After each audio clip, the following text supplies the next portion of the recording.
The firing stops so suddenly it feels unnatural. A German machine Midas gun crew waits behind a thick Norman hedgerow, expecting the next move. The American patrol has disappeared.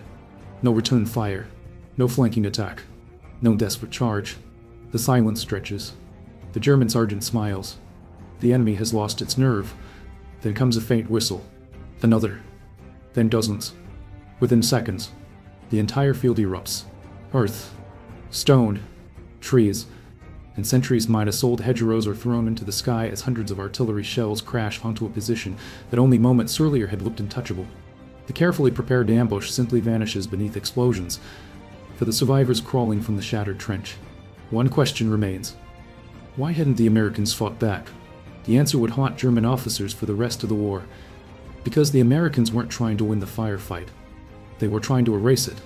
Minus months later, inside a prisoner Midas of Midas war camp in France, a German major studies the men guarding him. They laugh. They drink coffee without seeming to worry about running out. One offers him a cigarette, then another. The major had survived the Eastern Front. He had endured shortages, retreats, and years of relentless combat. Yet nothing unsettled him more than these soldiers who looked almost careless.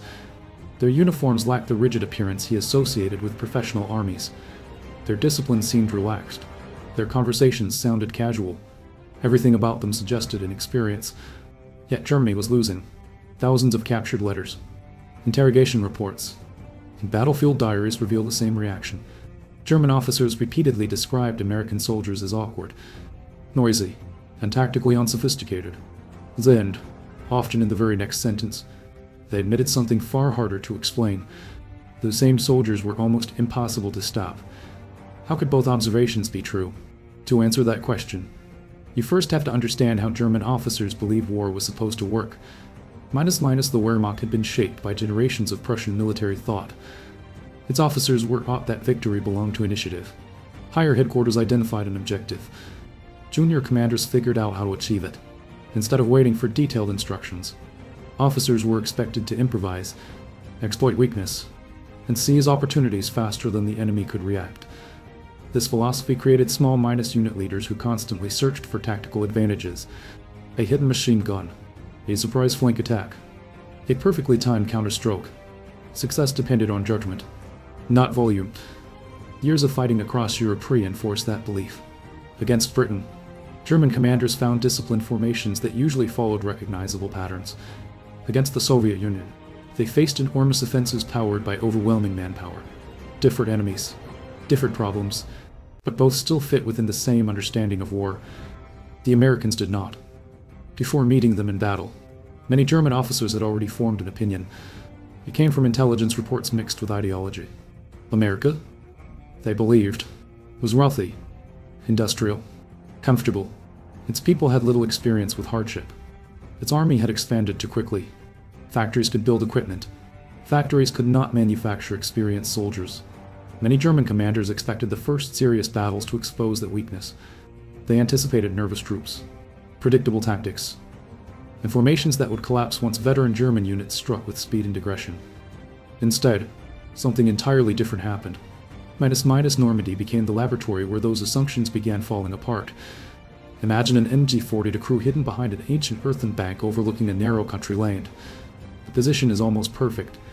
Fields of fire are measured. Escape routes are planned. Every angle has been rehearsed. An American patrol appears exactly where expected. The first burst pins the entire group to the ground. From the German perspective, the next stage is obvious. The Americans should attempt to outflank the position, or launch an immediate assault. Instead, they disappear. No heroics. No desperate gamble. Just withdrawal. The German crew waits. Minutes pass. Then the artillery arrives. Not a few shells. Entire batteries. The hedgerow itself disintegrates beneath an avalanche of explosives. The Americans eventually return. Not because they solved the tactical problem. Because the tactical problem no longer exists. For German veterans, this represented something fundamentally unfamiliar. They had spent years mastering battlefield technique. The Americans answered battlefield technique with industrial firepower. One side sought elegant solutions. The other preferred overwhelming certainty. And Normandy was only the beginning.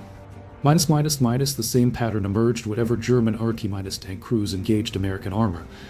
A concealed gun destroyed the lead Sherman, sometimes another, sometimes 6 in a single afternoon. Under traditional battlefield logic, such losses should have shattered the attack. Instead, radios crackled, dust rose behind distant hills, fresh tanks rolled forward. Again, and again, German crews found themselves winning engagements while slowly losing battles. Every destroyed vehicle seemed to create another target instead of reducing the enemy's strength. Even stranger was what happened after combat. German mechanics treated damaged equipment almost like living comrades. A disabled Panzer might be rebuilt from parts scavenged across multiple wrecks. Repairing machines was considered part of fighting. American maintenance crews often made a completely different calculation. If recovering a damaged Sherman slowed the advance, they sometimes abandoned it. Another replacement was already moving toward the front. 2 German observers. This initially looked reckless. Later, they realized it represented confidence. The Americans weren't protecting equipment. They were protecting momentum. That distinction changed everything. Because if tanks could be replaced almost indefinitely, what exactly was the enemy trying to conserve? German commanders would soon discover the answer during infantry battles, where American decisions became even more confusing. Entire platoons would halt outside a defended village instead of forcing their way inside. German officers interpreted the pause as hesitation, cowardice, some reports claimed, until the radios started transmitting. Then came the artillery, or tank destroyers, or fighter-bombers diving through the clouds. The defenders were not overwhelmed by infantry. They were dismantled by everything supporting the infantry. Only after the resistance had been crushed would American riflemen continue advancing through the smoke. German veterans slowly recognized an uncomfortable truth. The Americans were refusing to fight according to the rules that Germany had spent generations perfecting, and that realization raised an even more disturbing question. If the soldier in front of them wasn't the true source of American strength, then where was that strength actually coming from? The answer first appeared in places no battlefield map could explain. German assault troops occasionally overran abandoned American command posts during the fighting in late 1944. They expected ammunition, perhaps a few field maps, maybe medical supplies. Instead, they stepped into something that felt almost unreal. Crates of rations stacked shoulder high, boxes of cigarettes still unopened, fresh coffee, chocolate, medical kits filled with supplies many German field hospitals no longer possessed. Some positions even contained portable showers, replacement boots, typewriters, and enough batteries to power radios for days. None of these items could stop a bullet. Yet together they revealed something far more dangerous than another weapon. They revealed an army that expected tomorrow's battle to be fought by well-fed, healthy soldiers instead of exhausted survivors. For German troops living on shrinking supplies, the discovery was deeply unsettling. It forced an uncomfortable question. How could an army sustain this level of abundance while advancing across an entire continent? The answer wasn't hidden in the foxhole. It stretched hundreds of miles behind it. Minus by the autumn of 1944, Allied supply routes had become an engineering operation unlike anything Germany had ever faced. Thousands of trucks traveled almost continuously across France. Fuel flowed forward. Damaged equipment moved backward. Fresh ammunition replaced expended stockpiles almost as quickly as they disappeared.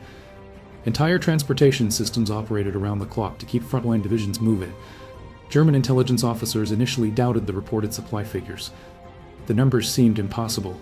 No modern army, they believed, could consume so much and still continue advancing. Yet every battle confirmed the same reality.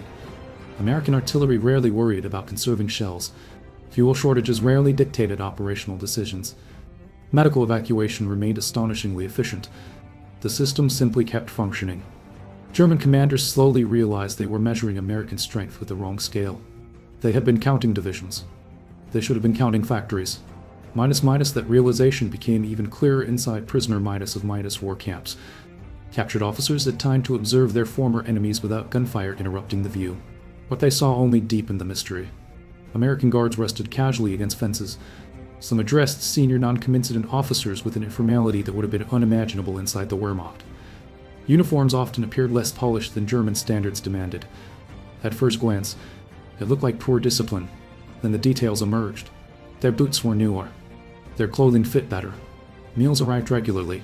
Medical care remained available. A wounded American infantryman often had access to antibiotics, blood plasma, rapid evacuation, and organized rehabilitation that many German soldiers could no longer expect even behind the front. The contrast became impossible to ignore.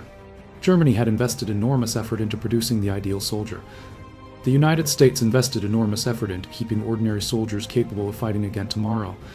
Those were not the same objective, and they produced very different armies. Midas for months. Many senior German commanders dismissed reports describing overwhelming American firepower and endless supplies. They interpreted material superiority as compensation. Surely an army relying so heavily on machines lacked determination. But battlefield reports continued arriving. The same pattern repeated across France. Resistance triggered artillery. Destroyed tanks were replaced. Exhausted units were reinforced. Operations resumed almost immediately. Gradually, the interpretation changed. This was not excess. It was doctrine. Every artillery barrage that spared infantry assault represented a deliberate exchange. Steel instead of blood. Every abandoned vehicle represented another calculation. Time mattered more than machinery. Momentum mattered more than repair. The Americans were making decisions less like traditional generals and more like industrial managers optimizing production. Once German headquarters recognized that pattern, an even larger implication appeared. Perhaps the most valuable American military asset was neither the tank nor the aircraft. Perhaps it was the rifleman. Everything else existed to preserve him. Minus that theory faced its greatest test during Germany's final major offensive in the Ardennes. At first, the attack seemed to confirm everything German commanders believed about operational brilliance. Surprise. Speed. Flexible maneuver. American lines fractured. Roads disappeared beneath advancing armored columns. For several days, it appeared the old methods might still prevail. Then something extraordinary happened. Instead of collapsing, American formations reorganized. Entire armies shifted direction with astonishing speed. Units disengaged from one sector, crossed no-covered roads, and appeared where German planners had not expected them. Surrounded formations continued resisting, not because supply lines remained open, because supplies descended from the sky. Transport aircraft delivered ammunition, medicine, food, and radio batteries directly into isolated defensive positions. The siege never achieved what previous sieges had accomplished throughout military history. The defenders remained connected to the system behind them. Then the weather changed. Clouds lifted. The skies filled with aircraft. German armored columns that had depended on speed suddenly found themselves trapped on frozen roads with little fuel and nowhere to hide. Fighter-bombers attacked bridges, intersections, convoys, and stalled vehicles throughout daylight hours. Entire offensive timetables unraveled, not because German crews had forgotten how to fight, because their machines stopped moving. Fuel disappeared faster than replacements arrived. Vehicles were abandoned one after another. An operation built upon mobility gradually became stationary. For the German High Command, the lesson was devastating. Operational brilliance alone could no longer overcome an opponent whose industrial system recovered faster than battlefield victories could accumulate. Minus by the spring of 1945, the puzzle that had confused so many German officers finally made sense. The relaxed guards, the endless coffee, the replacement tanks, the massive artillery barrages, the overflowing supply dumps, the rapid medical care. None of these were separate advantages. They were connected parts of a single design. Germany had prepared to defeat another army. America had mobilized an entire economy. Factories in Detroit, shipyards on both coasts, railroads stretching across the continent, chemical laboratories producing penicillin, assembly lines turning out trucks as routinely as rifles, merchant ships crossing the Atlantic in endless succession. Every foxhole on the Western Front stood at the end of that chain. Destroy one soldier, and another eventually arrived. Destroy one truck, and another rolled off an assembly line. Destroy one tank, and another crossed the ocean. German tactical skill often remained formidable until the final months of the war. Small unit leadership, battlefield initiative, and operational flexibility never entirely disappeared. But those strengths increasingly collided with an opponent playing a different game. One side measured success by tactical victories. The other measured success by whether the system continued functioning tomorrow. That was the realization waiting inside the prisoner of war camps. The American soldier had never been the real mystery. He was simply the visible edge of something much larger.